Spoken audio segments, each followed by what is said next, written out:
ಎಲ್ಲರಿಗೂ ನಮಸ್ಕಾರ. ನೀವು ನೋಡ್ತಾ ಇದ್ದೀರಾ ವೇಗ ನ್ಯೂಸ್ ಕನ್ನಡ. ನಾನು ನಿಮ್ಮ ದರ್ಶನ್. ವೀಕ್ಷಕರ, ಇವತ್ತು ನಾವು ದೊಡ್ಡಬನಹಳ್ಳಿ ಗ್ರಾಮದಲ್ಲಿರುವಂತಹ BDA ಒಂದು ದೊಡ್ಡ ಮೈದಾನದಲ್ಲಿ ನಾವು ಇದ್ದೀವಿ. ಇವತ್ತು ಯಾವ ಕಾರಣಕ್ಕೆ ಅಂತಂದ್ರೆ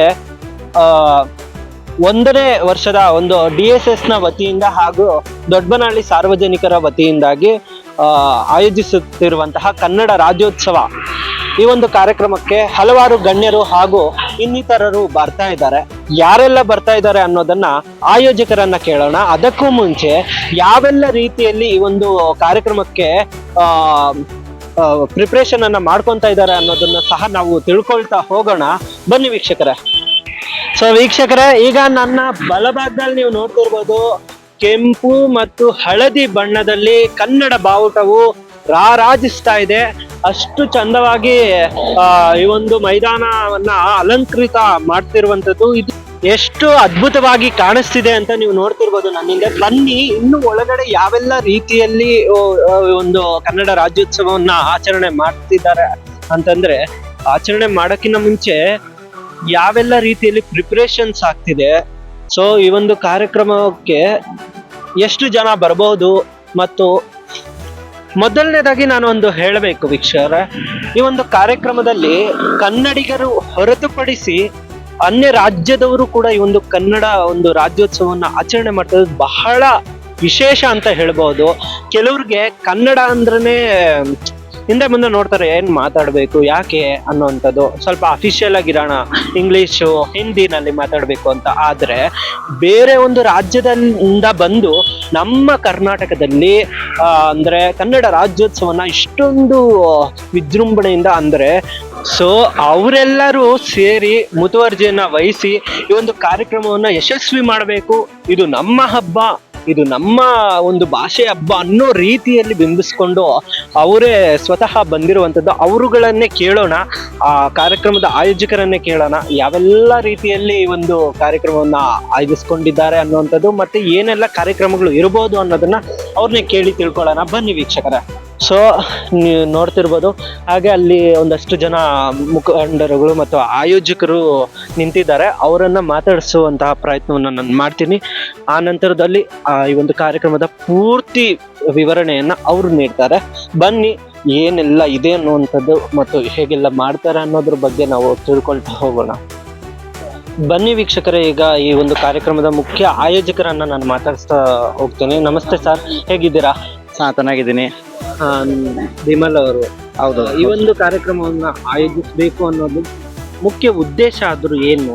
ಮುಖ್ಯ ಉದ್ದೇಶ ಅಂದ್ರೆ, ಈಗ ಸುಮಾರು ಜನಕ್ಕೆ ಗೊತ್ತಿಲ್ಲ ಕನ್ನಡ ರಾಜ್ಯೋತ್ಸವ ಅಂತ ಏನು. ಸೊ ಎಲ್ಲರಿಗೂ ನಾವು ಗೊತ್ತಾಗಬೇಕು, ಎಲ್ಲರೂ ಕನ್ನಡ ಅಂತ ಮಾತಾಡಬೇಕು, ಕನ್ನಡ ಬೆಳೆಸಬೇಕು ಅಂತ ನಮ್ಮ ಮೇನ್ ಉದ್ದೇಶ. ಸೊ ಇಲ್ಲಿ ಸುಮಾರು ರೆಫರ್ಮೆಂಟ್ ಆಗಿದೆ, ಎಲ್ಲರೂ ಕನ್ನಡ ರಾಜ್ಯೋತ್ಸವ ಯಾವಾಗ ಯಾಕೆ ಮಾಡ್ತಾರೆ ಅಂತಲೇ ಗೊತ್ತಿಲ್ಲ. ಸೊ ಅದೇ ಮೇನ್ ನಮ್ಮ ಮೋಟೋ ಇದೆ. ಸೊ ಅದಕ್ಕೋಸ್ಕರ ನಾವು ಎಲ್ಲರೂ ಸೇರಿಸಿ ಈ ಪ್ರೋಗ್ರಾಮ್ನ ಮಾಡ್ತಾ ಇದ್ದೀವಿ. ಸೊ ನಿಮ್ಮ ಚಾನೆಲಿಂದ ಮುಖಾಂತರ ನಾವು ಎಲ್ಲರಿಗೂ ಈ ಪ್ರೋಗ್ರಾಮ್ ಬಂದು ಭಾಗಿಯಾಗಕ್ಕೆ ರಿಕ್ವೆಸ್ಟ್ ಮಾಡ್ತೀವಿ. ಓಕೆ ಸರ್, ಈಗ ಮುಖ್ಯವಾಗಿ ಏನಂತಂದ್ರೆ, ನಮ್ಮ ಈ ಒಂದು ರಾಜ್ಯದಲ್ಲಿ ಹಲವಾರು ರೀತಿಯ ಭಾಷಿಗರು ಇದ್ದಾರೆ. ಸೊ ಈ ಒಂದು ಸಂದರ್ಭದಲ್ಲಿ ಕೇವಲ ಕನ್ನಡಕ್ಕೆ ಒತ್ತು ನೀಡಬೇಕು ಅಂತ ಪ್ರೆಷರ್ ಆಗ್ತಿದ್ದಾರೆ ಅಂತ ಒಂದಷ್ಟು ಜನ ಹೇಳ್ತಾರೆ. ಸೊ ಅದ್ರ ಬಗ್ಗೆ ನೀವೇನು ಹೇಳ್ತೀರಾ? ಈ ಒಂದು ನೆಲಕ್ಕೆ ಬಂದ್ಮೇಲೆ ಅಟ್ಲೀಸ್ಟ್ ಕನ್ನಡವನ್ನ ಮಾತನಾಡೋದು ಮತ್ತು ಅದೆಲ್ಲ ಒಂದು ರೀತಿಯಲ್ಲಿ ಪ್ರೆಷರ್ ಹಾಕುವಂಥದ್ದ, ಅಥವಾ ಸ್ವತಃ ಅವ್ರು ಕಲಿಬೇಕು ಅನ್ನೋಂಥದ್ದು ನೀವು ಹೇಳ್ಬೋದು? ಓಕೆ, ನೀವು ಒಳ್ಳೆ ಮಾತನ್ನ ಕೇಳಿದಿರಿ. ನಾವು ಎಲ್ಲಿ ಇರ್ತೀವಿ, ಯಾವ ನೆಲದಲ್ಲಿ ಇರ್ತೀವಿ, ಆ ಜಾಗಕ್ಕೆ ಆ ಭಾಷೆಯನ್ನ ಮರ್ಯಾದೆ ಕೊಡಬೇಕು ಅಂತ ನನ್ನ ಅಭಿಪ್ರಾಯ. ಸೊ ನಾವು ಇಲ್ಲಿ ಕರ್ನಾಟಕದ ಇದ್ದೀವಿ ಅಂದ್ರೆ ಫಸ್ಟು ಕನ್ನಡ, ಅವ್ನು ಯಾವ ದೇಶದಿಂದ ಬಂದಿರಲಿ, ಅದು ನಮ್ಗೆ ಇಂಟೆನ್ಷನ್ಸ್ ಅಲ್ಲ. ಇಲ್ಲಿ ಬಂದ್ಮೇಲೆ ಕನ್ನಡನ ಮಾತಾಡಬೇಕು, ಕನ್ನಡ ಕಲಿಲೇಬೇಕು. ಸೊ ಬೇರೆ ಭಾಷೆ ನಾವು ಪ್ರೈಸ್ ಕೊಡೋಕೆ ಆಗಲ್ಲ. He has to learn the Kannada ಮಾತಾಡಬೇಕು, ಕನ್ನಡ ಕಲಿಬೇಕು ಅಂತ ನನ್ನ ಹೌದು. ಸೊ ವೀಕ್ಷಕರೇ, ಈ ಒಂದು ಕಾರ್ಯಕ್ರಮದ ಬಗ್ಗೆ ವಿವರಣೆಯನ್ನ ನೀಡೋದಕ್ಕೆ ಮತ್ತೊಬ್ರು ಆಯೋಜಕರು ಇದ್ದಾರೆ. ಸರ್ ನಮಸ್ತೆ. ಸರ್ ನಮಸ್ಕಾರ. ನಿಮ್ಮ ಹೆಸರು? ಸರ್ ಹರ್ಷಗೌಡ ಅಂತ. ಸೊ ಈ ಒಂದು ಕಾರ್ಯಕ್ರಮದ ಬಗ್ಗೆ ಒಂದಷ್ಟು ಯಾವೆಲ್ಲ ರೀತಿಯಲ್ಲಿ ನೀವು ತಯಾರಿ ಮಾಡ್ಕೊಂಡಿದ್ರೆ ಅದ್ರ ಬಗ್ಗೆ ಪೂರ್ತಿ ವಿವರಣೆಯನ್ನ ಹೇಳ್ಬೋದು? ಸರ್ ಅದೇ ನೀವು ನೋಡ್ತಾ ಇರ್ಬೋದು, ನಾವು ಸ್ಟೇಜ್ ಎಲ್ಲ ಮಾಡಿ, ಸೊ ನಾಳೆ ನಾವು ಹಲವಾರು ಇವೆಂಟ್ಸ್ ಇದೆ. ಕಾರ್ಯಕ್ರಮಗಳು ಏನಂದ್ರೆ, ಬೆಳಗ್ಗೆ 9 ಗಂಟೆಗೆ ನಾವು ಭುವನೇಶ್ವರಿ ತಾಯಿಗೆ ಪೂಜೆ ಮಾಡಿ, ಆಮೇಲೆ ದೀಪ ಬೆಳಗಿ ಒಂದು ಶುಭ ಸಂಕೇತದಿಂದ ಧ್ವಜಾರೋಹಣ ಮಾಡಿ ಆದ ನಂತರ ನಮ್ಮ ಮುಖ್ಯ ಅತಿಥಿಗಳಾಗಿ ಪಾಪಣ್ಣ ಅವರು, ಸಮಾಜ ಸೇವಕರು, ಅವರು ಬರ್ತಾರೆ. ಸೊ ಅವ್ರ ಕಡೆಯಿಂದ ಚಾಲನೆ ಕೊಟ್ಟು ಒಂದು ಬೃಹತ್ ಮೆರವಣಿಗೆ ಮಾಡ್ತಾ ಇದ್ದೀರಿ ಸರ್. ಒಂದು ಭುವನೇಶ್ವರಿ ತಾಯಿಯ ಬೆಳ್ಳಿ ರಥದಲ್ಲಿ ಅವ್ರನ್ನ ಮುಂದೆ ಕರ್ಕೊಂಡು ಹೋಗ್ತಾ ಹಿಂದ್ಗಡೆ ನಾವು ನಮ್ಮ ಕರ್ನಾಟಕದಲ್ಲಿ ಹಲವರಿಗೆ ಎಷ್ಟೊಂದ್ ಜನ ಇವಾಗ ಬಂದಿರೋರ್ಗೆನೆ ಮಕ್ಕಳಿಗೇನೆ ಕೇಳಿ ನೀವು ಹಂಪಿ ರಥ ಅಂದ್ರೆ ಗೊತ್ತಿಲ್ಲ, ಎಲ್ಲಿದೆ ಅಂತ ಗೊತ್ತಿಲ್ಲ ಅವ್ರಿಗೆ, ಅದ್ರ ಮಹತ್ವ ಏನು, ಅದ್ರ ಚರಿತ್ರೆ ಏನು ಅಂತ ಗೊತ್ತಿಲ್ಲ. ಮೈಸೂರು ಅರಮನೆ ಏನೋ, ಮೈಸೂರು ಅರಮನೆ ಅಂದ್ರೆ ಜನ ಓಕೆ ಎಲ್ಲೋ ಮೈಸೂರಲ್ಲಿ ಇದೆ ಅಂತ ಅನ್ಕೊಂತಾರೆ, ಹೋಗ್ತಾರೆ, ನೋಡ್ತಾರೆ, ಬರ್ತಾರೆ. ಅದ್ರದ್ದೊಂದು ಮಹತ್ವ ಏನು, ಅಲ್ಲಿ ಯಾರಿದ್ರು, ಅದ್ರದ್ದೊಂದು ಏನಿದೆ, ಯಾಕೆ ಅದೊಂದು ಸೃಷ್ಟಿಯಾಗಿದ್ದು, ಅದ್ರ ಏನು, ಅದ್ರ ಮಹತ್ವ ಏನು ಅಂತ ಅದನ್ನ ಗೊತ್ತಾಗ್ಬೇಕು. ಗುಮ್ಟೇಶ್ವರ, ಎಲ್ಲಿಂದನೋ ಗುಮ್ಟೇಶ್ವರ ಅಂತಾರೆ, ಗುಮ್ಟೇಶ್ವರದ ಮಹತ್ವ ಏನು, ಸೊ ಇದನ್ನ ತಿಳ್ಸೋದಕ್ಕೆ ಒಂದು ಮೂಲ ಕಾರಣಕ್ಕೋಸ್ಕರ ಈ ಮೂರನ್ನ ಒಂದು ಸ್ತಬ್ಧ ಚಿತ್ರಗಳನ್ನ ಮಾಡಿಸಿ ನಾವು ಅದನ್ನು ಜೊತೆಗೇನೆ ಹಿಂದೆ ಟ್ರ್ಯಾಕ್ಟರ್ಗಳಲ್ಲಿ ಅದನ್ನು ಇಡಿಸಿ, ಸೊ ಅದ್ರ ಜೊತೆಗೆ ಈ ನಮ್ಮ ದೊಡ್ಡಬನಹಳ್ಳಿ ಮುಖ್ಯ ಬೀದಿಗಳಲ್ಲಿ ಮೆರವಣಿಗೆ ಇರುತ್ತೆ ಸರ್. ಅದ್ರ ಜೊತೆಗೆ ನಮ್ಮ ಕನ್ನಡ ಕಲಾ ಸಾಂಸ್ಕೃತಿಕ ಏನಿದೆ ತಂಡಗಳಿರುತ್ತೆ, ಡೊಳ್ಳು ಕುಣಿತ, ಪೂಜಾ ಕುಣಿತ, ಕಂಸಾಳೆ ವಾದ್ಯ, ಅವ್ರನ್ನೂ ಸಹ ನಾವು ಕರೆಸಿದಿರಿ. ಸೊ ಅವ್ರ ಜೊತೆಗೂ ನಾವೊಂದು ಬೃಹತ್ ಮಾಡಿ ಜನರಿಗೆ ಗೊತ್ತಾಗ್ಬೇಕು ಇದೊಂದು ಕಲೆ. ನಮ್ಮ ಕರ್ನಾಟಕದ ಇತಿಹಾಸದಲ್ಲಿ ನೀವು ಪುಟ ತೆಗೆದು ನೋಡಿದ್ರೆ ಡೊಳ್ಳು ಕುಣಿತ ಅನ್ನೋದು ಒಂದು ಕಲೆ, ಕಂಸಾಳೆ ಅನ್ನೋದು ಎಂತ ಒಂದು ಮಹತ್ವದ ಕಲೆ. ಸೊ ಅದನ್ನ ತಿಳಿಸ್ಬೇಕು ಸರ್, ಜನಕ್ಕೆ ತಿಳಿಸೋ ಪ್ರಯತ್ನ ಪಡ್ತಾ ಇದೀರಿ, ಮಾಡೋಣ. ಇನ್ನೊಂದು ಈ ಕಾರ್ಯಕ್ರಮದಲ್ಲಿ ನಾನು ಬಹಳ ಮುಖ್ಯವಾಗಿ ನೋಡಿದ್ದು ಏನಂತಂದ್ರೆ, ಇಲ್ಲಿರೋರು ಅಂತಂದ್ರೆ ಈ ಒಂದು ಅಪಾರ್ಟ್ಮೆಂಟು ಮತ್ತೆ ಬೇರೆ ಬೇರೆ ಕಡೆ ಇಲ್ಲಿದಾರಲ್ವಾ, ಸೊ ಅವರೆಲ್ಲ ಆಲ್ಮೋಸ್ಟ್ ಕನ್ನಡಿಗರು ಅಲ್ಲ. ನಾನು ಒಂದು ಎಕ್ಸಾಂಪಲ್ ಕೊಡ್ತಿರೋದಷ್ಟೇ. ಸೊ ಅಂಥವ್ರು ಕೂಡ ಈ ಒಂದು ಹಬ್ಬವನ್ನು ಆಚರಣೆ ಮಾಡಬೇಕು ಅನ್ನೋದ್ರ ಬಗ್ಗೆ ಮುಂದಕ್ಕೆ ಬಂದಿದ್ರಲ್ವಾ, ಸೊ ಅದ್ರ ಬಗ್ಗೆ ಏನ್ ಹೇಳೋದು ಸರ್? ಅದು ತುಂಬಾ ಖುಷಿಯ ವಿಚಾರ ಹೇಳ್ಬೇಕಂದ್ರೆ, ನೀವು ಹೇಳ್ದಂಗೆ ಹೌದು, ಇಲ್ಲಿ ಅಪಾರ್ಟ್ಮೆಂಟ್ ನಿರ್ಮಾಣ ಆಗಿ ತುಂಬಾ ಹೊರಗಡೆಯಿಂದ ಬಂದು ನಾರ್ತ್ ಇಂಡಿಯನ್ಸ್ ಬಂದು ತುಂಬಾ ಇದಾರೆ ಇಲ್ಲಿ. ಸೊ ಅವ್ರು ನಮ್ಮ ಜೊತೆ ಕೈಗೂಡಿ ಈ ಸತಿ ಕೈಗೂಡಿ ನಾವು ಬರ್ತೀರಿ, ನಾವು ನಿಮ್ ಜೊತೆ ಗಣರಾಜ್ಯೋತ್ಸವ ಮಾಡೋಣ, ತಿಳ್ಕೊಂತೀರಿ ನಾವು ಏನಕ್ಕೆ ಮಾಡ್ತೀರಿ, ಇದು ಕನ್ನಡ ನಮ್ದೇನಿದ್ 70ನೇ ಸಂಭ್ರಮಾಚರಣೆ. 70 ಅಂದ್ರೆ ಅವ್ರಿಗೆ ಗೊತ್ತಿಲ್ಲ ಏನಕ್ಕೆ ಅಂತ. ಫಾರ್ಮೇಶನ್ ಆಗಿ ನಮ್ದೊಂದು ಕೂಟ ಸೇರಿ 70 ವರ್ಷ ಆಗಿದೆ. ಸೊ ಅದನ್ನ ಅವ್ರಿಗೆ ತಿಳಿಸಿ ಒಂದ್ ಮಾಹಿತಿ ಕೊಟ್ಟು ಸರ್, ಅವರು ಕೈ ಜೋಡಿಸಿದ್ದಾರೆ. ನಮ್ಗೆ ಅದೇ ಕೇಳ್ಕೊಳ್ಳೋದು ಏನ್ ಗೊತ್ತಾ ಸರ್, ಇಲ್ಲಿ ಇದೀರಾ ಅಂದ್ಮೇಲೆ ನಮ್ಮ ಒಂದು ಕನ್ನಡಕ್ಕೆ ಮರ್ಯಾದೆ ಕೊಟ್ಟು, ಒಂದು ಭಾಷೆಗೆ ಒಂದು ರೆಸ್ಪೆಕ್ಟ್ ಕೊಟ್ಟು, ಯಾಕಂದ್ರೆ ಕರ್ನಾಟಕದಲ್ಲಿ ಆಡಳಿತ ಭಾಷೆ ಬಂದು ಕನ್ನಡನೇ. ಸೊ ಅದಕ್ಕೋಸ್ಕರ ಆದ್ರೂ ನೀವು ಜೀವನ ಮಾಡ್ಕೊಳ್ಳೋದಕ್ಕೋಸ್ಕರ ಆದ್ರೂ ಕಲ್ತ್ಕೊಳ್ಳಿ ಕನ್ನಡ ಅಷ್ಟೇ. ಬಂದು ಮಾಡ್ತಾ ಇದ್ರೆ ತುಂಬಾ ಖುಷಿ ವಿಚಾರ ಅದು. ಇನ್ನು ಕೆಲವರಿಗೆ ಕನ್ನಡ ಗೊತ್ತಿರಲ್ವಲ್ಲ, ಅಂಥವ್ರಿಗೆಲ್ಲ ಏನೆಲ್ಲ ರೀತಿಯಲ್ಲಿ, ಈಗ ಕೇವಲ ಕನ್ನಡ ರಾಜ್ಯೋತ್ಸವ ಮಾಡೋದಾ ಅಥವಾ ಅದಕ್ಕೆ ಆದಂತ ಏನಾದ್ರು ಬೇರೆ ರೀತಿಯಲ್ಲಿ ಏನಾದ್ರು ಮಾಡ್ತಿದ್ದೀರಾ ಅಂತ? ನಾನು ಅದೇ ಹೇಳದ್ನಲ್ಲ ಇವಾಗ, ಸ್ತಬ್ಧ ಚಿತ್ರಗಳ ಮೂಲಕ ನಮ್ಮ ಕರ್ನಾಟಕದ ಕೆಲವೊಂದು ನಾನ್ ಕೇಳಿದೆ, ಅವ್ರ ಕನ್ನಡ ಕಲ್ಸೋದಕ್ಕೆ ಅದ್ರ ಬಗ್ಗೆ ಏನಾದ್ರು ಬೇರೆ ಏನಾದ್ರು ಆ ತರ ಏನಾದ್ರು ಸರ್ ಇನಿಷಿಯೇಟಿವ್ ತಗೊಂಡಿದ್ದೀರಿ ಸರ್. ಇವಾಗ ಹೆಂಗೆ ಅಂದ್ರೆ, ನಾವ್ ಎಕ್ಸಾಂಪಲ್ ಇನ್ನೊಂದು ಅಪಾರ್ಟ್ಮೆಂಟ್ ಅಲ್ಲಿ ಅಸೋಸಿಯೇಷನ್ ಕಡೆಯಿಂದ ರಿಕ್ವೆಸ್ಟ್ ಮಾಡಿ ಏನ್ ಮಾಡಿದಿರಿ ಅಂದ್ರೆ, ಇವಾಗ ಏನೇ ನೋಟಿಸ್ ಕೊಡ್ತಾರೆ ಅವರು, ಕನ್ನಡದಲ್ಲೂ ಕೊಡಿ, ಇಂಗ್ಲಿಷಲ್ಲೂ ಕೊಡಿ. ಸೊ ಆ ನೆಕ್ದಲ್ಲಿ ಏನೋ ಕನ್ನಡ ಓದ್ತಾರೆ, ಟ್ರೈ ಮಾಡ್ತಾರೆ, ಅದೇನು ಅಂದ್ರೆ ಅವ್ರು ಟ್ರಾನ್ಸ್ಲೇಷನ್ ಮಾಡ್ಕೊಬಹುದು, ಅದೊಂದು ಪ್ರಯತ್ನ. ಹಾಗೂ ಜೊತೆಲಿರೋರು ನಾವೇ 4 ಜನ ಕನ್ನಡ ಹೇಳ್ಕೊಡ್ತೀರಿ, ಕನ್ನಡದಲ್ಲಿ ಮಾತಾಡೋ ಪ್ರಯತ್ನ ಪಡ್ತೀರಿ. ಗೊತ್ತಿಲ್ಲ ಅಂದ್ರೆ ಕನ್ನಡ ಕಲಿ ಹೇಳ್ತೀರಿ. ಇವಾಗ ಎಕ್ಸಾಂಪಲ್ ಅವನ್ಗೆ ಊಟ ಮಾಡೋ ಹೆಂಗೆ ಅಂತ ಗೊತ್ತಿಲ್ಲ, ಸೊ ಅದನ್ನ ನಾವ್ ಹೇಳ್ತೀರಿ, ಊಟ ಮಾಡು ಅಂದ್ರೆ ಊಟ ಮಾಡೋದು ಅಂತ. ಸೊ ಅದು ಟ್ರಾನ್ಸ್ಲೇಷನ್ ಮಾಡಿ ಹೆಲ್ಪ್ ಮಾಡ್ತಾ ಇದೀರಿ ಸರ್. ನಮ್ಗೆಲ್ಲಾದಷ್ಟು ಪ್ರಯತ್ನ ನಾವು ಮಾಡ್ತೀರಿ.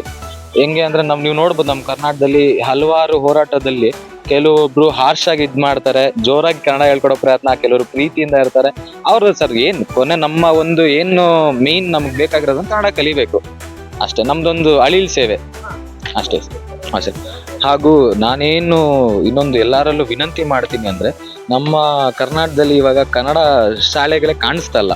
ಗೌರ್ಮೆಂಟ್ ಏನಿತ್ತು ಇವಾಗ ಅದು ಇಲ್ಲ, ತುಂಬಾ ಕಮ್ಮಿ ಆಗೋಗಿದೆ. ಸ್ವಲ್ಪ ಅದನ್ನ ಬೆಳೆಸ್ಬೇಕು. ಅದನ್ನ ಬೆಳೆಸಿ ಅದ್ರಲ್ಲಿ ಮಕ್ಕಳೆಲ್ಲ ಓದಕ್ ಸ್ಟಾರ್ಟ್ ಮಾಡಿ ಎಲ್ಲರೂ ಇದ್ರೆ ಎಲ್ಲರೂ ಒಂದು ಕಲಿಯೋ ತರ ಆಗುತ್ತೆ, ಬೆಳೆಸ್ದಂಗ ಆಗುತ್ತೆ ನಮ್ಮ ಒಂದು ಇದು. ಯಾಕಂದ್ರೆ ನಾವು ಬರೀ ಒಬ್ರಿಗೆ ಹೇಳ್ಕೊಟ್ರೆ ಆಗಲ್ಲ ಸರ್. ನಮ್ದು ಏನಿತ್ತು ಮುಂಚೆ ಅದನ್ನು ಉಳಿಸ್ಕೊಂಡು ಅದನ್ನ ಫಸ್ಟ್ ಬೆಳೆಸ್ಬೇಕು. ಅದನ್ನ ಬೆಳೆಸ್ತು ಅಂದ್ರೆ ಆಟೋಮೆಟಿಕ್ ಆಗುತ್ತೆ. ಎಲ್ಲರೂ ಸ್ವಲ್ಪ ಕನ್ನಡಕ್ಕೆ ಹೆಚ್ಚು ಒತ್ತು ಕೊಟ್ಟು, ಕನ್ನಡ ಶಾಲೆಗಳು ಸ್ವಲ್ಪ ಬರೋರು ಯಾರೇ ಆಗ್ಲಿ, ಅಧಿಕಾರಿಗಳು ಬಂದ್ರೆ ಅವ್ರಿಗೊಂದು ಒತ್ತು ಕೊಟ್ಟು ಹೇಳಿ ಇಂಪ್ರೂವ್ಮೆಂಟ್ ಮಾಡ್ಸೋಣ ಸರ್. ಅದ್ರ ಜೊತೆಗೆ ನಾವು ಇಲ್ಲಿ ಏನ್ ಮಾಡ್ತಾ ಇದೀರಿ ಅಂದ್ರೆ, ನಾವು ಇನಿಷಿಯೇಟಿವ್ ತಗೊಂಡು ಯಾರ್ಯಾರು ಕನ್ನಡ ಬರಲ್ಲ ಅವ್ರಿಗೆಲ್ಲ ಭಾನುವಾರದೊತ್ತೋ ಶನಿವಾರದೊತ್ತೋ 1 ಅವರ್ 1 ಗಂಟೆ ಸಮಯ ಫ್ರೀ ಮಾಡ್ಕೊಂಡು, ಯಾರೋ ಒಬ್ರು ಎಷ್ಟು ಹಲವಾರು ಟೀಚರ್ಗಳಿದ್ದಾರೆ, ಶಿಕ್ಷಕಿಗರು ಇದ್ದಾರೆ ಕನ್ನಡ ಹೇಳ್ಕೊಡುವಂತವ್ರು, ಅವ್ರ ಕೈಲಿ ಒಂದು ಕನ್ನಡ ಮಾತಾಡ್ಸಿ, ಒಂದು ಕನ್ನಡ ಇನ್ನೊಂದು ಬೇಸಿಕ್ ಕನ್ನಡ ಏನು ಬೇಕಾಗಿರುತ್ತೆ ಜೀವನ ಮಾಡೋದಕ್ಕೆ, ಅದನ್ನ ಹೇಳ್ಕೊಡೋ ಕ್ಲಾಸಸ್ ಪ್ರಾರಂಭ ಮಾಡ್ಬೇಕು ಅನ್ನೋ ಪ್ಲಾನ್ ಇದೆ. ಆದಷ್ಟು ಬೇಗ ಮಾಡ್ತೀರಿ. ಯಾರಾದ್ರೂ ವಾಲಂಟಿಯರ್ ಆಗಿ ಏನಾದ್ರು ಕನ್ನಡ ಕಲ್ಸ್ಕೊಡ್ತೀವಿ ಅಂತವ್ರಿಗೆ ಏನಾದ್ರು ಅವಕಾಶ ಕೊಡ್ತೀರಾ ನಿಮ್ಮ ಒಂದು ಇದರಲ್ಲಿ? ಹೌದು ಸರ್, ಆಲ್ರೆಡಿ ಇದಾರೆ, ನಮ್ಮ ಹತ್ರ ಬಂದಿದ್ದಾರೆ. ಫ್ರೀ ಟೈಮ್ ಭಾನುವಾರದೊತ್ತು ಬನ್ನಿ ನಮ್ಗೆ ಮಾಡ್ಕೊಡಿ, ಅವಕಾಶ ಮಾಡ್ಕೊಡಿ ಅಂತ ಕೇಳಿದ್ದಾರೆ. ಅಂತವ್ರಿಗೆ ನಾವು ಪ್ರಾವಿಷನ್ ಕೊಡ್ತಾ ಇದೀರಿ ಸರ್ ಮಾಡೋದಕ್ಕೆ. ಧನ್ಯವಾದಗಳು ಸರ್. ವೀಕ್ಷಕರೇ, ನೀವು ದಸರಾದಲ್ಲಿ ನೀವು ನೋಡಿರ್ತೀರ ಇವರನ್ನ. ನಿರೂಪಕರು ಕನ್ನಡದಲ್ಲಿ ಮಾತನಾಡಿರುವಂಥದ್ದು. ಇಡೀ ಕಾರ್ಯಕ್ರಮವನ್ನು ಕಳೆದ ಒಂದು ದಸರಾ ಮಹೋತ್ಸವವನ್ನು 5 ದಿನ ಆಯೋಜನೆ ಮಾಡಿದ್ರು ಇದೇ ಒಂದು ಮೈದಾನದಲ್ಲಿ. ಆ ಒಂದು ಸಮಯದಲ್ಲಿ ಇವರು ಕನ್ನಡ ಬರಲ್ಲ ಅಂದ್ರೂ ಕೂಡ ಬಹಳ ಒಂದು ಅವರ ಕೈಲಾದಷ್ಟು ಮಾತನಾಡಿ ನಂತರದಲ್ಲಿ ವೇಗ ನ್ಯೂಸ್ ಕನ್ನಡ ವತಿಯಿಂದ ಅವ್ರಿಗೆ ಒಂದು ಚಿಕ್ಕ ಸನ್ಮಾನ ಆಗಿತ್ತು. ಸೊ ಅವ್ರು ನಮ್ಮ ಜೊತೆಗಿದ್ದಾರೆ. ನಮಸ್ತೆ. ನಮಸ್ತೆ. ಸೊ ಹೇಗಿದ್ದೀರಾ? ಚೆನ್ನಾಗಿದ್ದೀವಿ. ಸೊ ಈ ಒಂದು ಕಾರ್ಯಕ್ರಮದ ಬಗ್ಗೆ ಅಂದ್ರೆ ಏನೆಲ್ಲ ಬೆಳಗ್ಗೆಯಿಂದ ಮತ್ತು ಸಂಜೆವರೆಗೂ ಏನೇನೆಲ್ಲ ಕಾರ್ಯಕ್ರಮಗಳಿರುತ್ತೆ ಅದ್ರ ಬಗ್ಗೆ ಪೂರ್ತಿಯಾಗಿ ಹೇಳ್ತಾರೆ. ನಾವು ಈಗ DSSS ಕಡೆಯಿಂದ ನಾಳೆ ಬೆಳಿಗ್ಗೆ ಫಸ್ಟ್ ಧ್ವಜಾರೋಹಣ ಇರುತ್ತದೆ. ಅದಾದ್ಮೇಲೆ ನಮ್ಮ ಬೃಹತ್ ಪಾಲ್ಕಿ ಎಲ್ಲ ಬರ್ತವೆ. ಅಲ್ಲಿ ನಮ್ಮ ಮೈಸೂರು ಅರಮನೆ ಮತ್ತು ಗೊಮ್ಮಟೇಶ್ವರ ಮತ್ತೆ ಭುವನೇಶ್ವರಿ ತಾಯಿ ಅವರೆಲ್ಲ ಪಾಲ್ಕಿ ಬರ್ತವೆ. ಇಲ್ಲಿ ಇಡೀ ದೊಡ್ಡಮನೆಯಲ್ಲಿ ನಾವು ಸುತ್ತಮುತ್ತ ಎಲ್ಲ ದೊಡ್ಡಮನೆಯಲ್ಲಿ ಬೀದಿ ಎಲ್ಲ ಹೋಗಿರ್ತೀವಿ. ಅದಾದ್ಮೇಲೆ ಬೆಳಗ್ಗೆ ಊಟನೂ ವ್ಯವಸ್ಥೆ ಇದೆ. ಎಲ್ಲರೂ ಜನರು ಬರ್ತಾರೆ, ಅವ್ರಿಗೋಸ್ಕರ ಊಟನೂ ವ್ಯವಸ್ಥೆ ಇದೆ. ಜೊತೆಗೆ ನಮ್ಮ ಎಲ್ಲ ಕಾರ್ಯಕ್ರಮ ಮುಗ್ದಿದಾದ್ಮೇಲೆ ಇದು ಆಫ್ಟರ್ನೂನ್ಗೆ ನಾವು ಊಟನೂ ಅರೇಂಜ್ ಮಾಡಿಸಿದೀವಿ. ಅದರ ಜೊತೆಗೆ ತಿರ್ಗಾ ಸಾಯಂಕಾಲ ನಮಗೆ ಇಲ್ಲಿ ವೇದಿಕೆ ಮೇಲೆ ನಮಗೆ ಸಾಂಸ್ಕೃತಿಕ ಕಾರ್ಯಕ್ರಮಗಳಿವೆ. ಆ ಸಾಂಸ್ಕೃತಿಕ ಕಾರ್ಯಕ್ರಮದಲ್ಲಿ ನಮ್ಮ ಮುಖ್ಯ ಅತಿಥಿಯರು ಅರವಿಂದ್ ಲಿಂಬಾವಳಿ ಅವರು ಬರ್ತಾರೆ. ಮತ್ತೆ ಜೊತೆಗೆ ಕೆಲವು ಕಾರ್ಯಕ್ರಮಗಳ ನಡೀತವೆ. ಅದರಲ್ಲಿ ಇಲ್ಲಿ ಸುತ್ತಮುತ್ತ ಇರೋ ಅಪಾರ್ಟ್ಮೆಂಟ್ಸ್ಗಳಿಂದ ಮಕ್ಕಳು ಮತ್ತೆ ಬರ್ತಾರೆ. ಎಲ್ಲರೂ ನೃತ್ಯ ಕಾರ್ಯಕ್ರಮ ಎಲ್ಲ ಸಂಗೀತ ಕಾರ್ಯಕ್ರಮ ಇರುತ್ತದೆ. ಮತ್ತೆ ಜೊತೆಗೆ ಅವ್ರ ಜೊತೆಗೆ ನಾವು ತುರುವೇಕೆರೆಯಿಂದ ಒಂದು ತಂಡ ಬರ್ತಾ ಇದೆ. ಅವರು ವೇದಿಕೆ ಮೇಲೆ ಕಾರ್ಯಕ್ರಮ ನಡೆಸ್ತಾರೆ. ನಾವೆಲ್ಲ ಚೆನ್ನಾಗಿ ಪ್ಲಾನ್ ಮಾಡಿದೀವಿ. ನಾಳೆ ಚೆನ್ನಾಗಿ ಹೋಗ್ಲಿ ಅಂತ ನಾವೆಲ್ಲ ನೋಡ್ಕೊಂಡಿದೀವಿ. ಇಲ್ಲಿ ಒಂದ್ ಜಾಗದಲ್ಲಿ ಬೇರೆಯವ್ರು ಇದ್ದಾರೆ ಅಲ್ವಾ, ಎಲ್ಲರೂ ಕನ್ನಡವ್ರಲ್ವಾ, ಅವರು ಬಂದ್ರೆ ಅವ್ರಿಗೂ ನೋಡ್ಕೊಳ್ಳೋಣ, ಅವ್ರ ಜೊತೆಗೆ ಅವ್ರಿಗೂ ಎನ್ಕರೇಜ್ ಮಾಡೋಣ, ಅವರು ಕನ್ನಡ ಮಾತಾಡ್ಲಿ ಅಂತ. ಈ ನಮ್ಮ ಕಾರ್ಯಕ್ರಮನ ನೋಡ್ಬಿಟ್ಟು ಅವ್ರಿಗೂ ಸ್ವಲ್ಪ ಉತ್ಸಾಹ ಕೊಡೋಣ. ಬನ್ನಿ ನಮ್ಮ ಜೊತೆಗೆ, ನಾವು ಎಲ್ಲರೂ ಒಟ್ಟಿಗೆ ಒಂದೇ ಇರೋದು, ನಾವು ಕರ್ನಾಟಕ ರಾಜ್ಯದಲ್ಲಿ ಇರೋದಂತ ಅವ್ರಿಗೆ ಈ ಕನ್ನಡ ಭಾಷೆಯನ್ನು ಸನ್ಮಾನ ಕೊಡ್ಬೇಕಂತ ನಾವು ಅದು ತಿಳಿಸ್ತೀವಿ. ಜೊತೆಗೆ ಇದು ಅವೇರ್ನೆಸ್ ಎಲ್ಲ ಇಡೀ ಗ್ರಾಮದಲ್ಲಿ ಅವೇರ್ನೆಸ್ ಇರುತ್ತೆ, ನಾವ್ ಏನ್ ಮಾಡ್ತೀವಿ, ಯಾಕೆ ಮಾಡ್ತಿದೀವಿ ಅಂತ. ಸೊ ಅದಕ್ಕೆ ನಾವು ಪ್ರಯತ್ನ ಮಾಡ್ತಿದೀವಿ. ನಾಳೆ ಅದೇ ಕಾರ್ಯಕ್ರಮ ನಮ್ಗೆ ಇರುತ್ತೆ. ಸೊ ನೀವು ಮೂಲತಃ ಎಲ್ಲಿನವರು ಅಂತ? ನನ್ನ ಊರು ಪಶ್ಚಿಮ ಬಂಗಾಳ. ಅಂದ್ರೆ ಹುಟ್ಟಿದ್ ಬೆಳೆದಿ ಎಲ್ಲ ಕನ್ನಡ, ಇಲ್ಲೇ ಕರ್ನಾಟಕ. ಯಾಕಂದ್ರೆ ತಮ್ಮ ಕನ್ನಡ ಅಭಿಮಾನ ಅನ್ನೋದು ಅಷ್ಟು ಚೆನ್ನಾಗಿದೆ ವೀಕ್ಷಕರೇ. ಓಕೆ, ಧನ್ಯವಾದಗಳು ಮೇಡಮ್. ಸೊ ವೀಕ್ಷಕರೇ, ನೀವು ಕೇಳಿಸ್ಕೊಂಡಲ್ವಾ ಯಾವೆಲ್ಲ ರೀತಿಯಲ್ಲಿ ಕಾರ್ಯಕ್ರಮವನ್ನು ಆಯೋಜನೆ ಮಾಡಲಾಗುತ್ತೆ ಮತ್ತು ಏನೆಲ್ಲ ಕಾರ್ಯಕ್ರಮಗಳು ಇರುತ್ತೆ ಅನ್ನೋದನ್ನು.